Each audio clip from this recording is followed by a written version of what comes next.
Hello friends, welcome to our channel. So friends, आज आपण बघणार आहोत problem solving using C programming. This is our subject of FY BSc computer science. तर आज problem solving using C programming या सब्जेक्टला आपण स्टार्टिंग करत आहोत. यातील फर्स्ट चॅप्टरचं नाव आहे problem solving aspects. Okay, this is our lecture number 1.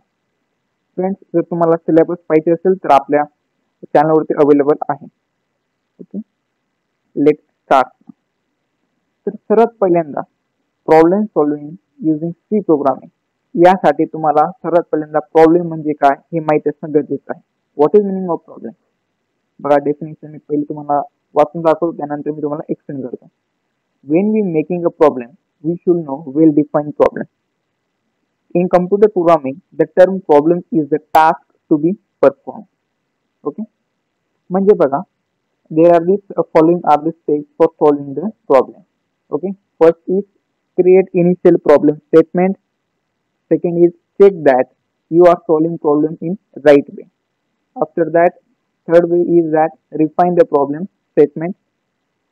And there are these two ways to define and solve problem. First is algorithm and second is flowchart. आता मी तुम्हाला explain करतो. बघा, प्रॉब्लेम म्हणजे काय हे तुम्हाला माहिती असणं गरजेचं आहे. म्हणजे when you making a problem we should know well define problem. म्हणजे काय, याचा अर्थ काय आहे? जेव्हा आपण एखादा प्रॉब्लेम तयार करतो किंवा प्रॉब्लेम सॉल्व्ह करतो, तर प्रॉब्लेम सॉल्व्ह करण्या अगोदर तुम्हाला तो प्रॉब्लेम काय आहे हे माहिती असणं गरजेचं पाहिजे. ओके, हे माहित असलं पाहिजे, त्यानंतरच तुम्ही प्रॉब्लेम सॉल्व्ह करू शकता. So when you making a problem we should know well define problem. Okay, after that in computer programming the term problem is a task to be perform. आणि कम्प्युटर प्रोग्रामिंग जे असते याच्यामध्ये जो problem जे term problem जे असतं, problem जो असतो तो एक टास्क असतो जो की आपल्याला परफॉर्म करायचा आहे. त्यालाच आपण कम्प्युटर प्रोग्रामिंग मध्ये प्रॉब्लेम असं म्हणतो. ओके, त्यानंतर बघा, following are the steps for solving the problem. Problem solve करण्यासाठी काही फॉलोइंग स्टेप्स आहेत. पहिली स्टेप काय आहे? Create initial problem statement. सर्वात पहिल्यांदा तुम्हाला काय स्टेटमेंट तयार करायचे. ओके, इनिशियल प्रॉब्लेम स्टेटमेंट तयार करायचे. After that check that you are solving problem in right way. आणि सेकंड स्टेप आहे तुमची की तुम्हाला चेक करायचे की तुम्ही जो प्रॉब्लेम सॉल्व्ह करत आहात तो राईट वे मध्ये आहे का नाही. त्यानंतर third refine the problem statement. Suppose जर तिथे काही चूक असेल तर त्याला तुम्ही रिसॉल्व्ह करा. And after that means refine the problem statement. Okay, त्यानंतर बघा, there are this two ways to define and solve problem. पहिलं असतं तुमचं अल्गोरिदम अँड सेकंड म्हणजे फ्लो चार्ट. ओके, तुम्ही नाव ऐकलंच असेल तर आपण स्टडी करणार आहोत आता नेक्स्ट. ओके, सो तर मग बघा, पहिलं आहे algorithm. What is mean bye algorithm? An algorithm is a finite set of sequential instructions to complete a task, whereas instructions are written into simple language. Okay, काही properties आणि characteristics त्या बघून घेऊ आपण आधी, त्यानंतर तुम्हाला एक्सप्लेन करतो. Properties and characteristics of algorithm. First is finiteness, means total number of steps used in the algorithm will be finite. Second is definiteness. Each step of algorithm must be clear and unambiguous. Unambiguous means not inconceiving. Third is effectiveness. Every step must be basic and essential. Fourth is input. The algorithm must have zero or more input. And fifth is output. An algorithm must be produced at least one output. Let's start now. पहिल्यांदा आपण बघू what is meant by algorithm. An algorithm is a finite set of sequential instructions to complete a task. हा का एक finite set आहे. Set हा कशाचा आहे? An algorithm is a finite set of sequential instructions to complete a task. तुम्हाला जर एखादा टास्क कंप्लीट करायचा आहे त्यासाठी सिक्वेन्शियल इन्स्ट्रक्शन म्हणजेच काय, स्टेप बाय स्टेप एक प्रोसेस आहे तुमचा प्रॉब्लेम सॉल्व्ह करण्यासाठी. त्याला आपण अल्गोरिदम असं म्हणतो. Whereas instructions are written into simple language. इथे इन्स्ट्रक्शन्स असतात ते काय सिम्पल लँग्वेज मध्ये असतात. सिम्पल लँग्वेज म्हणजे computer programming languages. Okay, simple language काय ते पुढे आपण बघणार आहोत. आता फक्त तुम्ही सेंटेन्स लक्षात घ्या पहिल्यांदा. आता बघूयात आपण properties and characteristics of algorithm. तर पहिली प्रॉपर्टी काय असते? फायनाइटनेस. ओके, आता finiteness means what? total number of steps used in the algorithm should be finite. Algorithm मध्ये ज्या तुम्ही काही नंबर ऑफ स्टेप्स यूज करत आहात त्या फायनाइट असल्या पाहिजे. म्हणजे पर्टिक्युलर त्यांना काहीतरी मिनिंग असणं पाहिजे, म्हणजे गरजेचे असल्या पाहिजे स्टेप्स. नाहीतर मग भरपूर आपण इन्फिनिटी टाइप्स ऑफ स्टेप्स घेऊ शकतो, पण नाही, काय स्टेप्स या फायनाइट असणं गरजेचं आहे. त्यानंतर सेकंड पॉईंट आहे तुमची प्रॉपर्टी आहे अल्गोरिदमची डिफायनाइटनेस. म्हणजेच each step of algorithm must be clear and unambiguous. Unambiguous म्हणजे काय, नॉट एनी कन्फ्युजन. म्हणजे जी प्रत्येक जी स्टेप असते तुमची अल्गोरिदम मध्ये जी तुम्ही यूज केलेली ते असली पाहिजे, एक क्लिअर असली पाहिजे अँड अनअम्बिगियस, म्हणजे कोणत्याही प्रकारचं कन्फ्युजन नसायला पाहिजे. ओके, त्यालाच आपण डिफायनाइटनेस असं म्हणतो. ही प्रॉपर्टी आहे अल्गोरिदमची. आपण थर्ड प्रॉपर्टी बघूया, इफेक्टिव्हनेस. म्हणजे every step must be basic and essential. आणि जी तुमची काही स्टेप असणार अल्गोरिदम मध्ये तुम्ही जी काही स्टेप यूज करणार ते एक बेसिक असले पाहिजे आणि इसेन्शियल, म्हणजे ते काही गरजेचे असले पाहिजे प्रोग्राम मध्ये किंवा तुमच्या प्रॉब्लेम मध्ये. नाही तर मग फक्त तुम्ही आपण स्टेप वाढवत राहू, ओके, पण त्यांना काहीतरी मिनिंग पाहिजे. आणि फोर्थ आहे input. The algorithm must have 0 or more input. जो काही तुमचा अल्गोरिदम असतो त्याला एक तर 0 इनपुट असू शकता किंवा 0 पेक्षा जास्त इनपुट असू शकता. लक्षात ठेवा, फिल इन द ब्लँक साठी तुम्हाला क्वेश्चन येऊ शकतो. फिफ्थ आहे तुमचं output. And algorithm must B produce at least one output. जो तुमचा अल्गोरिदम आहे तो ऍटलिस्ट फक्त एकच आउटपुट तयार करतो. ओके, आता आपण नेक्स्ट बघूया. आता मी तुम्हाला काही क्वेश्चन घेतलेले आहेत ते लक्षात घ्या. Question 1 is that write the algorithm to print hello FY BCS message. तर अल्गोरिदम लिहिण्याचे काही स्टेप्स आहेत, स्टेप प्रमाणे तुम्हाला लिहायचे ऍज इट इज. आता तुम्ही बघू शकता स्क्रीनवरती तुम्हाला क्वेश्चन दिलेला आहे, आन्सर आहे, याच पद्धतीने तुम्हाला पेपरलाही असेल आणि अल्गोरिदमचा जर क्वेश्चन आला तर तुम्ही आन्सर याप्रमाणे लिहायचे. लक्षात घ्या. पहिल्यांदा राईट क्वेश्चन काय आपला, write the algorithm to print hello FY BCS message. बघ आन्सर मध्ये आपण काय लिहिणार, फर्स्ट ऑफ ऑल आपण स्टेप 1 लिहिणार. स्टेप 1 मध्ये नेहमी स्टार्ट करावं लागतं आपल्याला प्रोग्राम. ओके, स्टेप 1 मध्ये आपण स्टार्ट लिहिणार. स्टेप 2 मध्ये काय आहे, मेसेज काय आपला क्वेश्चन काय आहे, print hello FY BCS message. मग आपण स्टेप 2 मध्ये लिहिणार हॅलो FY BCS. आणि स्टेप 3 मध्ये आपण स्टॉप करणार. एकदम इझी क्वेश्चन होता. म्हणजे बघा स्टेप 1 मध्ये नेहमी 2 ज्या स्टेप आहेत ना तुमच्या, ह्या प्रत्येक प्रॉब्लेम मध्ये इसेन्शियल आहेत.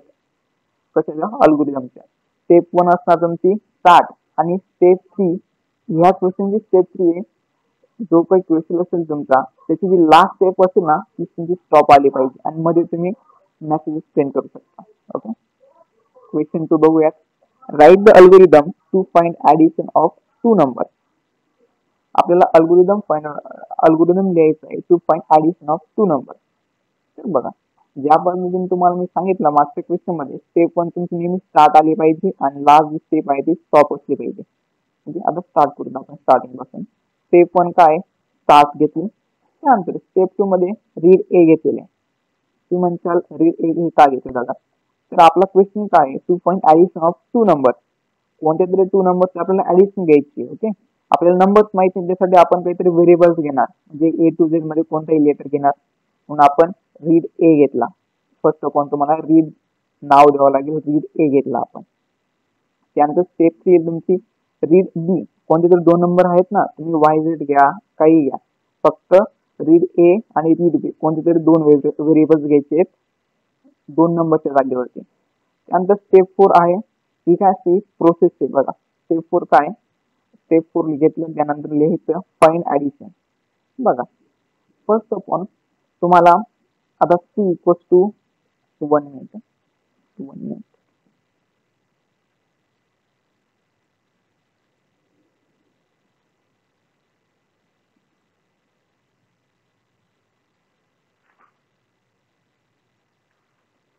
तर बघा आता आपण स्टेप 3 मध्ये रीड बी घेतलं. त्यानंतर स्टेप 4 तुमची प्रोसेस आहे, त्याच्यामध्ये find addition. C equals to A plus B. आता C काय हा, आता A plus B, suppose 3 plus 2 हे नंबर्स आहेत. ओके, यांची ऍडिशन आपण घेतली 3 प्लस 2, पण त्यांना दर्शवण्यासाठी काहीतरी एक व्हेरिएबल घ्यावं लागेल ना, तर आपण काय घेतला, C घेतला. म्हणजे C equals to A plus B. Step 5 राहणार तुमची प्रिंट ऍडिशन C. तर ऍडिशन C हे काय करायचंय, प्रिंट हा सेंटेन्स द्यायचा स्टेप 5 मध्ये, प्रिंट ऍडिशन C. म्हणजे तुम्ही सी प्रिंट केला म्हणजे काय, तुमचा आन्सर प्रिंट करत आहात तुम्ही. आणि स्टेप 6 काय घ्यायचे तुम्हाला, स्टॉप करायचे. लास्ट जी स्टेप काय तुम्हाला स्टॉप करायचे. बघा आता अजून एक क्वेश्चन बघूयात. Question number 3, write and algorithm to find addition of 3 number. Previous question मध्ये आपल्याला addition of 2 numbers find out करायचं होतं. आता फाइंड ऍडिशन ऑफ 3 नंबर. तर स्टेप 1 आपली काय असणार आहे, स्टार्ट. स्टेप 2 रीड ए. बघा इथे काय क्वेश्चन मध्ये काय ऍडिशन ऑफ 3 नंबर, त्यासाठी आपल्याला किती 3 व्हेरिएबल्स घ्यावे लागतील. ओके, स्टेप 2 मध्ये आपण रीड ए घेतला, स्टेप 3 मध्ये रीड बी घेतला आणि स्टेप 4 मध्ये रीड सी घेतला. ओके, तर स्टेप 5 मध्ये आपण काय करणार, फाइंड ऍडिशन. आता ए प्लस बी प्लस सी घेतला, त्यासाठी ऍडिशन दाखवण्यासाठी तुम्हाला कोणतं तरी व्हेरिएबल घ्यावं लागेल. ओके, तुम्ही बी घ्या नाही तर कोणता आणखी दुसरा व्हेरिएबल घ्या. ओके, आपण काय घेतलेलं आहे, डी घेतलेलं आहे. D is equals to A plus B plus C. Step 6 काय असणार आहे तुमची, प्रिंट ऍडिशन डी. म्हणजे हा जो डी आहे, डी इक्वल्स टू काय, ए प्लस बी प्लस सी. म्हणजे काय आपण स्टेप 6 मध्ये काय लिहिणार, आपण प्रिंट ऍडिशन डी. आणि स्टेप 7 काय असणार तुमची, स्टॉप. ओके, तर लक्षात घ्या आता आपण प्रिव्हियस टॉपिक मध्ये अल्गोरिदमच्या काही आपण प्रॉपर्टीज आणि काही कॅरेक्टरिस्टिक्स बघितल्या. त्याच्यामध्ये काय होतं, एक मिनिट तुम्हाला परत दाखवतो. ओके, आपले प्रॉपर्टीज काय होतात, finiteness, total number of steps using algorithm should be finite. After that definiteness. Okay, म्हणजे क्लिअरनेस पाहिजे, इफेक्टिव्हनेस म्हणजे प्रत्येक स्टेप काय इसेन्शियल असले पाहिजे, गरजेचे असले पाहिजे. Input the algorithm must have 0 or more input. आणि फिफ्थ आहे output and algorithm must B produce at least 1 output. बघा एक आपण डायरेक्ट प्रॅक्टिकली क्वेश्चन घेतला आणि ते बघूया आता. तर त्याच्या प्रॉपर्टीज काय होतात, फायनाइटनेस होत्या. Okay, total number of steps काय 7 आहेत क्वेश्चन मध्ये, ते सर्व फायनाइट आहेत. ओके, त्यानंतर डिफायनाइटनेस ही तुमची काय होती, सेकंड प्रॉपर्टी होती. तर ती काय होतं, each step of algorithm must be clear and unambiguous. म्हणजे कन्फ्युजन नसली पाहिजे. इथे काही कन्फ्युजन आहे का, नाही, प्रत्येक स्टेप काय क्लीन अँड क्लिअर आहे. त्यानंतर थर्ड काय तुमची property, effectiveness. Every step must be basic and essential. आता इथे कोणती एक्झामची स्टेप घेतली ना आपण, प्रत्येक जे काही स्टेप्स आहेत, okay, all of the steps are essential, program मध्ये युजफुल आहेत आपल्या प्रॉब्लेम मध्ये. त्यानंतर फोर्थ होतं आपलं input. The algorithm must have 0 or more input. तर बघा आता हा जो तुमचा काही प्रोग्राम आहे, क्वेश्चन आहे, याच्यामध्ये काय फाइंड ऍडिशन ऑफ 3 नंबर. तर याच्यामध्ये काय इनपुट काय घेतलेले आपण, आपल्या प्रॉपर्टी मध्ये काय होतं, the algorithm must have 0 or more input. तर इथे काय आहेत, read A, read B, read C, म्हणजे 3 नंबर. त्यामुळे आपण काय घेतले, 3 इनपुट दिलेले. ठीक आहे, 3 इनपुट दिलेले. आणि फिफ्थ जी प्रॉपर्टी होती ती काय होती, output. And algorithm must be produced at least 1 output. आता आपण हे 3 इनपुट दिले, तर 3 इनपुट काय दिले आपण, ए बी सी. तर आपलं काय एक आउटपुट मिळेल, म्हणजे डी मिळेल. Okay, D is equal to A plus B plus C. Suppose A ची व्हॅल्यू जर तुम्ही 3 घेतली, बी ची व्हॅल्यू 2 घेतली आणि सी ची व्हॅल्यू आणखी 1 घेतली, ऍडिशन काय होईल, 3 plus 2 plus 1 is equal to 6. तर 6 काय झाला, हा एक आउटपुट आला. आणि आपण इनपुट काय दिली होती, 3 2 1. हे काय झाले तुमचे इनपुट झाले. Okay, basic. तर लक्षात आलं असेल मला तर वाटतं. आपण नेक्स्ट बघूया काय आणखीन त्यांनी काय घेतले, क्वेश्चन घेतले. क्वेश्चन नंबर 4 काय, एरिया ऑफ सर्कल. आपल्याला काय करायचं, असं एक अल्गोरिदम तयार करायचं आहे ज्यामध्ये आपल्याला area of circle find out करायचे. लक्षात घ्या, एकदम इझी क्वेश्चन आहे. स्टेप 1 काय असणार आपली, स्टार्ट. ओके, स्टेप 2 काय असणार आहे तुमची, रीड रेडियस आर. ही कसं काय, तर लक्षात घ्या, एरियाचा जो फॉर्म्युला आहे एरिया ऑफ सर्कल, तो फॉर्म्युला काय, पाय आर स्क्वेअर. पाय म्हणजे काय असतो 3.14 आणि इंटू आर घ्यायचं, म्हणजे आर स्क्वेअर तयार होते तुमचा. Okay, it's basic. तर 3.14 ही काय कॉन्स्टंट व्हॅल्यू आहे. म्हणजे आपण आता 3.14 इंटू आर 3.14 कॉन्स्टंट जसंच राहील. जर आपण जेव्हा आर ची व्हॅल्यू टाकू तेव्हा आर ची जी व्हॅल्यू सपोज 4 आली, तर 4 इंटू 4 इंटू 3.14 आपल्याला आन्सर मिळेल. ओके, हा काय फॉर्म्युला आहे. ओके, तर लक्षात घ्या, परत स्टार्ट करू आपण. स्टेप 1 काय घेतलं आपण, स्टार्ट. स्टेप 2 असणार तुमची रीड रेडियस आर. आपण आर घेतलं. ओके, कारण की आपल्याला रीड करावं लागेल ना R, read radius R. Step 3 असणार तुमची find area is equal to हा फॉर्म्युला लिहायचा आहे काय, area is equal to 3.14 into R into R. This is the formula of area of circle. Step 4 असणार तुमची प्रिंट एरिया. म्हणजे स्टेप 3 मध्ये तुम्ही हा जो फॉर्म्युला होता हा कशाने तुम्ही दाखवला, एरिया या नावाने. ओके, तर मग स्टेप 4 मध्ये तुम्ही काय करणार आहे, प्रिंट एरिया असं दाखवणार. आणि स्टेप 5 काय असणार तुमची, solve. Okay, very easy question. Question number 5 आता तुमचं डिव्हिजन ऑफ 2 नंबर. तर मग बघा 2 नंबर दिलेत म्हणजे आपल्याला कोणीतरी 2 व्हेरिएबल्स रीड करावं लागतील. स्टेप 1 आपले राहणार स्टार्ट, स्टेप 2 मध्ये रीड ए, स्टेप 3 मध्ये रीड बी, आणि स्टेप 4 मध्ये तुमची प्रोसेस असणार म्हणजे काय, find B is equal to A. Okay, A upon B म्हणजे डिव्हिजन करायची ना, ए डिवायडेड बाय बी. आता आपण बी, ए डिवायडेड बाय बी या प्रोसेसला आपण कशाने दाखवलं, बी ने. तर आपण स्टेप 5 मध्ये काय करणार, प्रिंट बी, आणि स्टेप असणार तुमची टॉप. ओके, लक्षात घ्या. आता आजच्या लेक्चर मध्ये एवढंच आपला फर्स्ट लेक्चर होता. आजच्या लेक्चर मध्ये आपण काय काय बघितलं ते एकदा ओव्हरव्ह्यू घेऊयात आपण. ओके, फर्स्ट आपण बघितलं what is mean by problem. Problem म्हणजे काय असतं, when you making a problem we should know well defined problem. जो की आपण प्रॉब्लेम सॉल्व्ह करत आहात तो प्रॉब्लेम काय हे आपल्याला सॉल्व्ह करण्यापूर्वी माहित असणं गरजेचं आहे. Okay, in computer programming the term problem is a task to be perform. Computer programming मध्ये प्रॉब्लेम म्हणजे काय असतो, एक टास्क असतो जो की आपल्याला परफॉर्म करायचा असतो, सॉल्व्ह करायचा असतो. त्याच्यात काही 3 स्टेप आहेत for solving the problem. First of all पहिली स्टेप काय होती, create initial problem statement. Second step होती check that you are solving problem in right way, and third step was refine the problem statement. आणि यानंतर there are 2 ways to define and solve problem. Problem define करण्यासाठी आणि solve करण्यासाठी काही तुमच्या 2 veg आहेत. पहिली वे आहे तुमची अल्गोरिदम आणि सेकंड वे फ्लो चार्ट. आजच्या लेक्चर मध्ये आपण अल्गोरिदम म्हणजे काय हे बघितलं आणि नेक्स्ट लेक्चर मध्ये आपण फ्लो चार्ट म्हणजे काय ते बघणार आहोत. तर बघा अल्गोरिदम म्हणजे काय, an algorithm is a finite set of sequential instructions to complete a task, whereas instructions are written into simple language. Algorithm काय असतो, एक प्रॉब्लेम जेव्हा तुम्हाला सॉल्व्ह करायचा असतो त्यासाठी सिक्वेन्शियली तुम्हाला स्टेप बाय स्टेप सॉल्व्ह करायला लागतं. ओके, मग हा काय sequential instructions to complete a task. Okay, त्याचे काही प्रॉपर्टीज आणि कॅरेक्टरिस्टिक्स होतात त्याची मी आत्ताच क्वेश्चन सॉल्व्ह करताना परत एकदा रिव्हिजन घेतली, तुम्ही बघू शकता. Okay, this 5 are the properties and characteristics of algorithm. After that आपण काही क्वेश्चन बघितले. Okay, write the algorithm to print hello for BCS, addition of 2 numbers, addition of 3 numbers, त्यानंतर एरिया ऑफ सर्कल आणि division of 2 numbers. आजचा जे आपलं जे lecture होतं यात आपण काय स्टडी केला लक्षात घ्या. प्रॉब्लेम म्हणजे काय, त्याचे काही 3 स्टेप्स होत्या, 3 वेज होते, आणि त्यानंतर अल्गोरिदम म्हणजे काय आपण बघितलं. ओके, आणि एक मिनिट थांबा, काही formula list for solving problem. बघा फॉर्म्युला लिस्ट मी तयार केली म्हणजे 4च फॉर्म्युला घेतले आहेत. आणखी प्रत्येक फॉर्म्युला तुम्हाला पाठ असणं गरजेचं आहे. लक्षात घ्या, एरिया ऑफ सर्कल काय असतो, पाय आर स्क्वेअर म्हणजे 3.14 into R into R. Perimeter of circle काय असतो, 2 पाय आर म्हणजे 2 इंटू 3.14 इंटू आर. ओके, जेव्हा तुम्ही प्रॉब्लेम जेव्हा सॉल्व्ह करता तेव्हा फॉर्म्युला तुम्हाला कसा लिहायचा, आर स्क्वेअर असेल तर त्याला तुम्ही आर इंटू आर लिहावा लागतो. ओके, जसं तुम्हाला स्क्रीनवरती दिसत आहे. थर्ड आहे area of circle. Area of circle काय असतो, half into base into height म्हणजे 0.5 इंटू बेस इंटू हाईट.